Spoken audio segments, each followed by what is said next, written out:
प्यारे बच्चों, आज हम आपको तुर्की का इतिहास का दूसरा वीडियो पार्ट देने जा रहे हैं। इसके पहले वाले वीडियो में तुर्की के इतिहास के बारे में, जो उसमें क्रांतियां हुई उनके बारे में दिया था, लेकिन कुछ थोड़ा टॉपिक लंबा था, इसलिए इसको दूसरे पार्ट में दे रहे हैं। तो इस पार्ट में हम तुर्की के जो राष्ट्रपति थे, जो क्रांति के द्वारा तुर्की में क्रांति हुई, जो पहले वीडियो में है, उसमें नए गणतंत्र के जब राष्ट्रपति बने तो इनके बारे में बात कर रहे हैं। आइए देखते हैं। मुस्तफ़ा कमाल पाशा। मुस्तफ़ा कमाल पाशा, तो आप इनके नाम से ही याद कर सकते हैं। तुर्की एक ऐसे तुर्की के जो कमाल दिखाते हैं, किससे? पासे से। ऐसा राजनीतिक पाशा फेंकते कि उससे तमाम कमाल हुए। तो क्या क्या हुए ये देखिए। तुर्की के नए गणतंत्र के राष्ट्रपति बने। इसके बाद इन्हीं को आधुनिक तुर्की का निर्माता कहते हैं। जो आधुनिक तुर्की है, इसकी नींव निर्माता यही थे, मुस्तफ़ा कमाल पाशा। और इन्हें क्या कहते हैं? अतातुर्क। अतातुर्क कहते हैं, यानी तुर्की का पिता। अतातुर्क का मतलब तुर्की का पिता।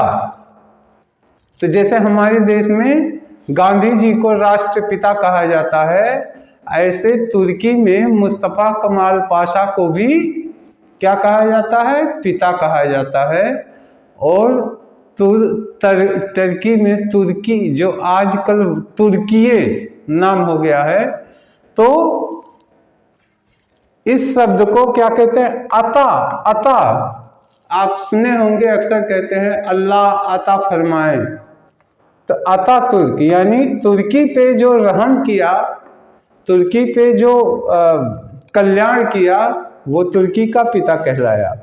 अब इनके कार्य क्या थे? मुस्तफ़ा कमाल पाशा के कार्य, पहला कार्य ये था, इन्होंने तुर्की भाषा परिषद की स्थापना की। तुर्की भाषा परिषद इसलिए कि तुर्की की भाषा को पूरे देश में लागू किया जाए। दूसरा काम ये किया, तुर्की में प्रथम पंचवर्षीय योजना लागू की गई। देखिए, हमारे देश में भी पंचवर्षीय योजना चलती है, जो नेहरू जी ने शुरू की थी, तो आज भी चलती आ रही है। यानी पंचवर्षीय योजना में जो विकास कार्य का 5 साल का एक कार्यक्रम प्लान तैयार किया जाता है कि अगले 5 सालों में मुझे ये काम करने हैं। इस तरीके से उस काम को धरातल पे उतारा जाता है। तो तुर्की में प्रथम पंचवर्षीय योजना की शुरुआत मुस्तफ़ा कमाल पाशा ने की थी। दूसरा चीज देखिए, सबसे बड़ी खूबी क्या थी? तुर्की को धर्मनिरपेक्ष राज्य घोषित किया गया।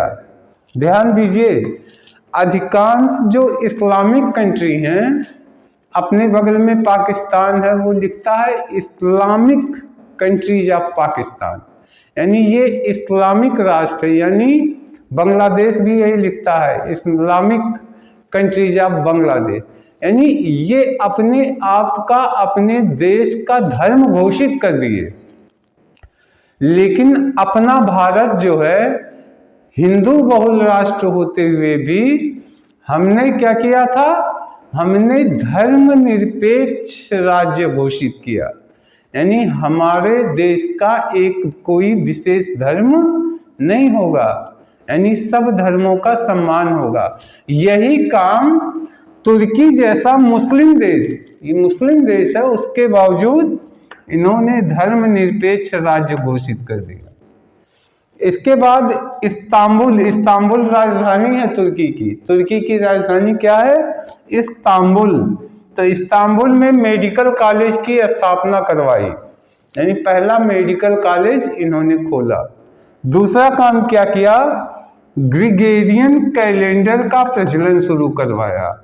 ग्रिगोरियन कैलेंडर का प्रचलन, आमतौर पे आप ये जान लीजिए, इस्लामिक देशों में इस्लामिक संवत वर्ष चलता है। इसको हमने जब वो पढ़ाया है इस्लाम धर्म के बारे में, उसमें बताया है।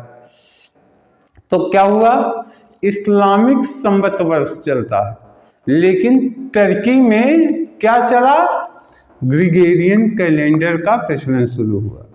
ये 5 काम इन्होंने बड़े महत्वपूर्ण किए, जिसके आधार पे तुर्की आज वर्तमान स्थिति में खड़ा है।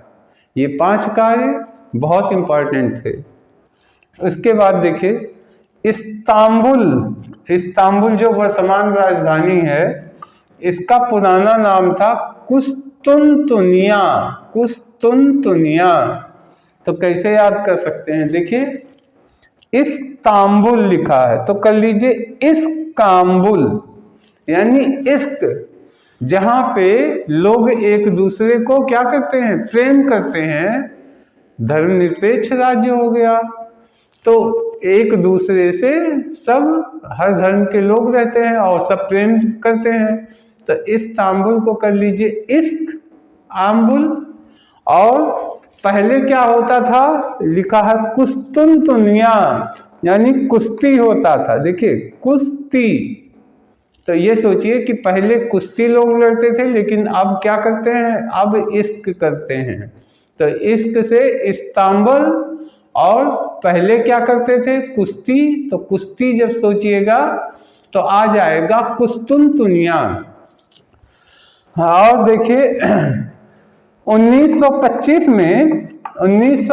में तुर्की में टोपी और बुर्का पहनने पे प्रतिबंध लगा दिया गया था। ये टोपी और बुर्का मुस्लिम की पहचान है। आप जानते हैं मुस्लिम महिलाएं बुर्का ओढ़ती हैं और मुस्लिम पुरुष टोपी लगाते हैं, तो ये पहचान है। लेकिन वहाँ पे क्या हुआ, तुर्की में इस पे प्रतिबंध लगा दिया गया था 1925 में। तो प्यारे बच्चों, इस तरीके से तुर्की के बारे में जानकारी पूर्ण हुई और एग्जामिनेशन ओरिएंटेड है। अगर कोई चीज़ आएगी तो आपको इसमें से संभावना है कि क्वेश्चन का आंसर मिल जाएगा। एक बार हम जल्दी जल्दी इसको रिवाइज कर रहे हैं। मुस्तफ़ा कमाल पाशा क्या थे, तुर्की के राष्ट्रपति थे। इनको क्या कहा जाता था, अतातुर्क कहा जाता था। ये मतलब तुर्की का पिता।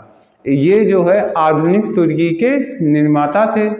इन्होंने काम क्या किए थे, पहला तो तुर्की भाषा परिषद की स्थापना की, जिससे तुर्की को पूरे देश में सम्मान दिलाया जा सके। 5 वर्षीय योजना की शुरुआत की इन्होंने की थी। तीसरा, धर्मनिरपेक्ष राज्य तुर्की को बना दिया। ये बहुत बड़ा क्रांतिकारी कदम था मुस्लिम कंट्रीज के साथ, ये काम किया। मेडिकल कॉलेज की स्थापना करवाई, ये भी बहुत इम्पोर्टेंट काम था, क्योंकि पहले इलाज की व्यवस्था नहीं थी। और इसके अलावा कैलेंडर में इस्लामिक कैलेंडर छोड़ के ग्रिगोरियन कैलेंडर का प्रचलन करवाया, ये हो गया। और एक जानकारी और है, इस्तांबुल जो वर्तमान में राजधानी भी है, इसका पुराना नाम क्या था, कुस्तुनतुनिया। और 1925 में तुर्की ऐसा राष्ट्र था जिसने बुर्का और टोपी पे बैन लगा दिया था, कोई नहीं पहनेगा। तो वहाँ के लोग बहुत मॉडर्न होते थे, मॉडर्न आज भी हैं, लेकिन ये है कि आज का दौर जो तुर्की है वो मुस्तफ़ा कमाल पाशा की देन है। तो इस तरीके से तुर्की का टॉपिक पूरा हुआ। इस वीडियो में इतना ही रखते हैं, नेक्स्ट वीडियो में हम और कुछ लेके आएंगे। तब तक के लिए धन्यवाद, नमस्कार।